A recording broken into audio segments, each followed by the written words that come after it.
This is CBS News Bay Area with Juliette Goodrich.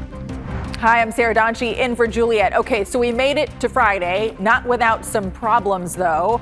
As frustrating as today's BART commute was, some riders tell us this is nothing new. BART is finally running again, but that's after a major meltdown caused by a computer problem. So early this morning, passengers were greeted with signs telling them that there was no train service. And this is not the first system-wide shutdown this year. Our Da Lin heard from riders today who had no choice but to try and find other ways of getting around again. The IT guys fixed the computer problems and the evening commute is back to normal. The trains are running smoothly, but on Friday morning, a lot of people were upset with BART.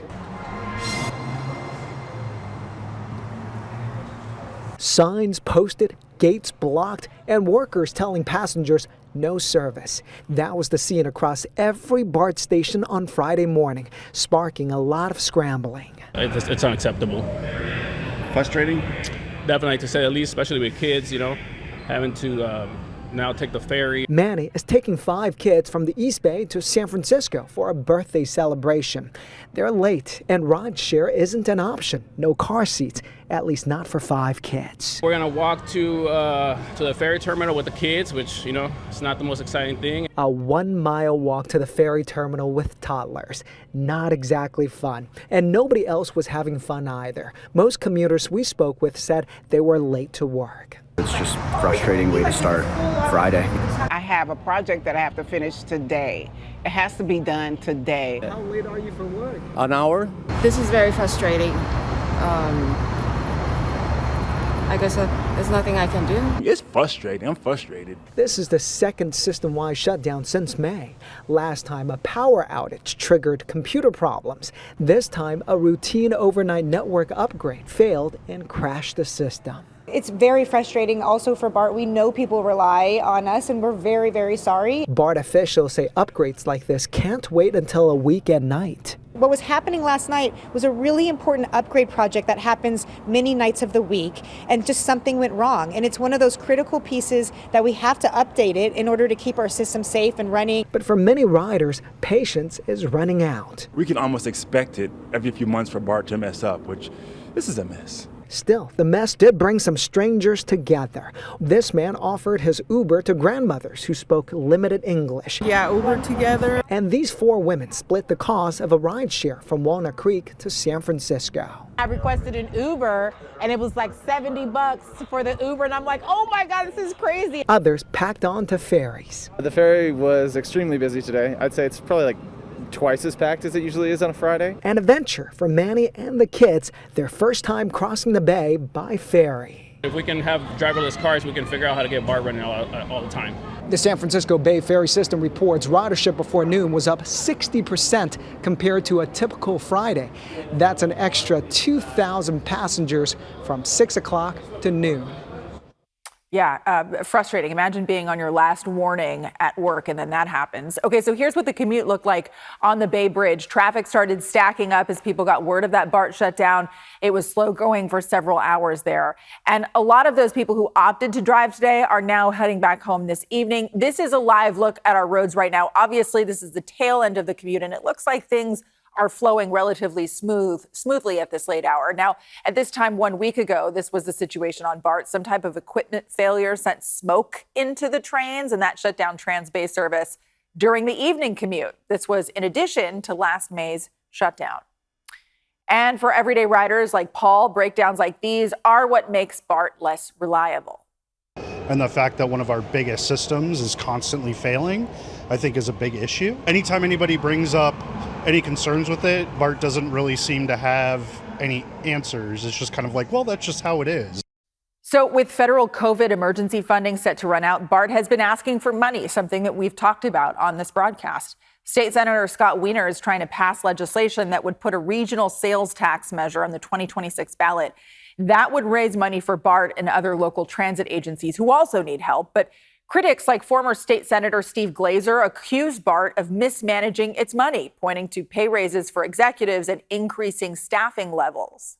These systems matter so much to the Bay Area's economy, to our quality of life, to our ability to get around, and we have to support them.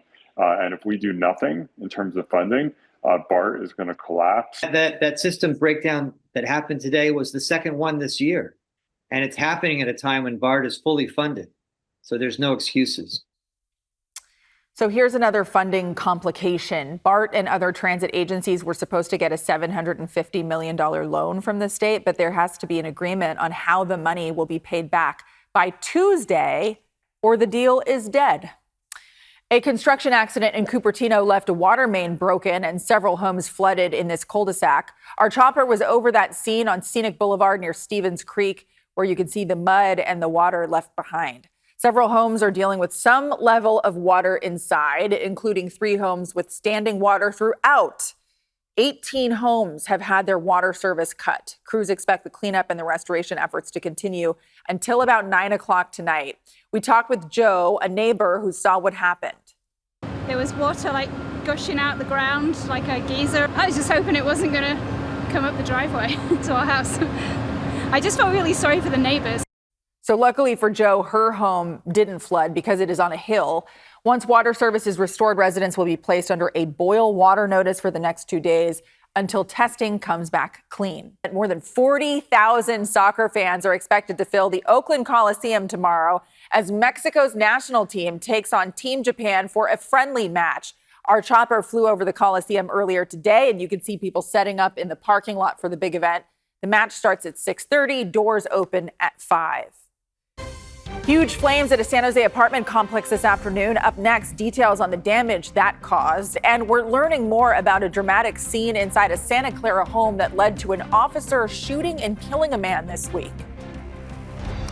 After a hot start to the week on Labor Day, well, you wouldn't have guessed that was this week because temperatures the past couple of days have been well below average, 5 to 8 degrees below normal inland, just barely cracking 80 degrees. More of the same this weekend, but there are some warmer temperatures down the line. Details coming up at First Alert Weather.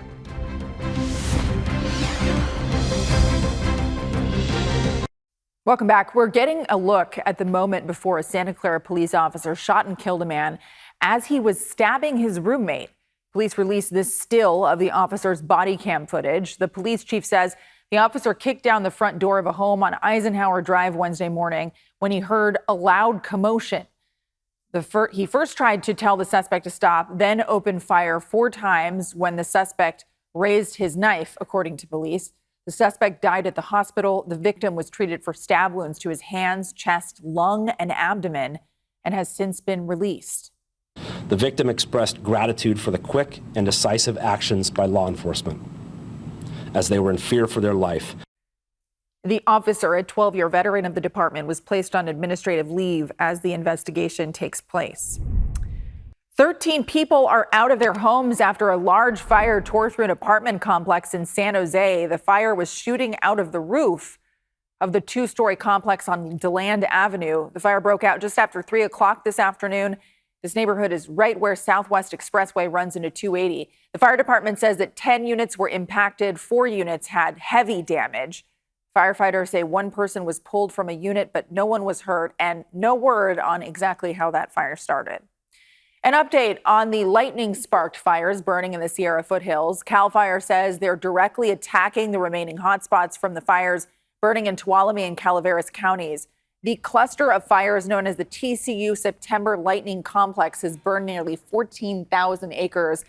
It is, as of now, 22% contained. 85 homes and buildings have been destroyed, including in the historic gold rush town of Chinese Camp.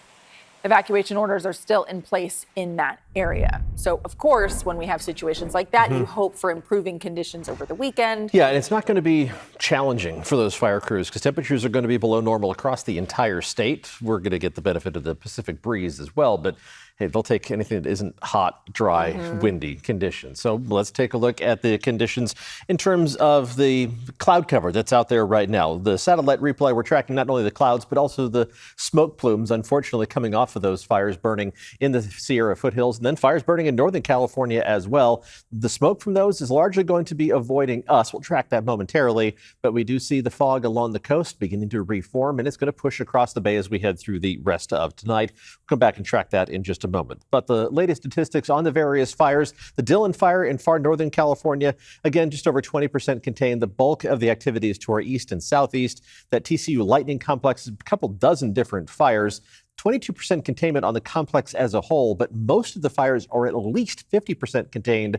The problem is the biggest one, which is the 6.5 fire, is only 10% contained, and that so goes a long way in defeating that 22% number. The Salt 14.2 fire is now 20% contained.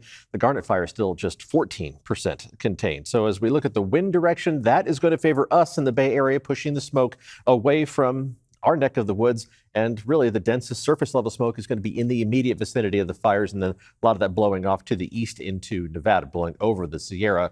But we're going to keep an eye on it because until the fires are out, they're still going to be producing smoke, and we'll have to monitor that for any potential changes as we head through the next couple of weeks at least. Let's take a look outside right now, and this is the view from San Jose. A nice look at the pre-sunset sky this evening. Temperatures mostly retreating to the 60s already before the sun goes down. 70 still in Santa Rosa and still holding on to 74 degrees in Concord, but pretty much everybody ends up in the 50s by early tomorrow morning as the fog is going to make a good push across the bay and into the inland valleys. Let's track that as we head through tonight. Probably a pretty gray start to Saturday morning, but inland, that fog does not last long. It'll back up out of the inland valleys quickly once the sun comes up, retreating to around the bay by mid-morning, and even a little bit of clearing right at the coast by midday tomorrow. Just a little bit of sunshine peeking through the clouds both tomorrow and again on Sunday. Doesn't go a long way towards warming you up, but it makes it feel a little warmer for at least a few hours. Temperatures tomorrow going to top out anywhere from a degree or two below normal around the bay to about 3 to 5 degrees below average farther inland. 76 degrees for high in San Jose. It's a couple degrees warmer than today. Low to mid 80s for Los Gatos and Morgan Hill, and also low to mid 80s east of the Oakland Hills. These are the hot spots on the map. 84 degrees for Fairfield and Antioch. That's it. Nobody even threatening 90 degrees. 70s around the bay with 60s at the coast and mostly 70s for the North Bay until you go a bit farther inland. Healdsburg will also be tied for the hot spot across the entire Bay Area at 84 degrees. Looking a little bit farther down the line, we continue to track that potential for a few showers to head our way by the middle of next week. Tuesday into Tuesday night looks like the most likely time frame. The 6 to 10 day outlook from the Climate Prediction Center shows the best chance of showers staying to our north, but we're in that first or second shade of green. Best chance of seeing anything more than a couple of sprinkles on the windshield is mainly going to be right along the coast and in the North Bay, so we'll continue to monitor that. Once that moves out, we're going to get back into a summertime pattern. The 8 to 14 day temperature outlook puts us into that third shade of orange, which indicates a strong signal towards warmer than normal temperatures just beyond the scope of the 7-day forecast. But the last day of the 7-day forecast does bring some heat back to inland parts of the Bay Area, back up to almost 90 degrees inland a week from today. So enjoy the stretch of slightly below normal late summertime temperatures because it's not going to last forever. You know how September and October go around the Bay Area. Temperatures near the bay staying in the low to mid 70s, morning fog giving way to afternoon sunshine. While at the coast, we're going to see the fog returning after a mix of clouds and sun this weekend. Yeah, back into the mostly gray skies Monday, Tuesday, and Wednesday, with a few of those showers possible Tuesday into Tuesday night. Sarah? All right, Paul, thanks. Coming up, the 49ers are less than 2 days away from their season opener. We'll have an update on Christian McCaffrey's status for Sunday in the Red and Gold Report. The 49ers are counting down the hours ahead of their season opener in Seattle, but their star running back status for Sunday is in question. Andrea Nakano has more in tonight's Red and Gold Report. This is the Audi Red and Gold Report. It's starting to feel like Groundhog Day as we are less than 48 hours away from the 49ers season opener against the Seahawks. Christian McCaffrey popped up on the injury list again yesterday and is questionable with a calf strain entering the weekend. But Kyle Shanahan is not sharing any of his concerns with the media. What's your level of concern with his physical condition and his ability to play on Sunday? It's questionable. Questionable concern. I'm not going to say anything about Christian, guys. Oh boy, here we go again. McCaffrey did not practice Friday and was limited Thursday in locker room availability Friday. CMC downplayed concerns and said he feels great. If McCaffrey can't go on Sunday, Brian Robinson will get the start in Seattle. And the first-year 49er is still learning the playbook after getting to Santa Clara just 2 weeks ago. He's working his tail off doing it, studying, but he's been through 3 practices, so it's definitely not there yet.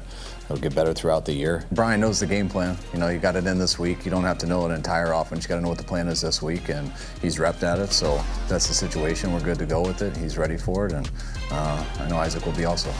For the Red and Gold Report, I'm Andrea Nakano. Okay, we got to hope for the best there, I think. And stay tuned for a whole half hour of the Red and Gold Report. It all starts at 7:30 here on CBS News Bay Area, right after this newscast. Just when you thought you may get some money for that canceled flight, it all goes away. Up next, the proposed airline rule that's now being scrapped. The Trump administration is dropping a proposed Biden-era rule that was popular with travelers that would have required airlines to pay passengers up to $775 when there is a flight cancellation or delay caused by carriers. A Transportation Department spokesperson said some of the Biden administration's proposed rules went beyond what Congress has required. People trying to get from Sacramento to the Bay Area will have to deal with delays this weekend. A major closure on I-80 in Sacramento starts tonight. Caltrans crews are working to put in some new pavement. The closure will stretch from the I-5 connector to the Highway 50 connector in Yolo County. It's scheduled to last until 4 a.m. on Monday. Caltrans suggests drivers that are heading to the Bay Area actually take the southbound I-5 or the southbound Highway 99. And anyone heading to the Sacramento airport leave extra travel time, which is probably an understatement. Thank you so much for watching. The news continues at 8 on Pix Plus, 44 Cable 12. We'll see you right back here at 11.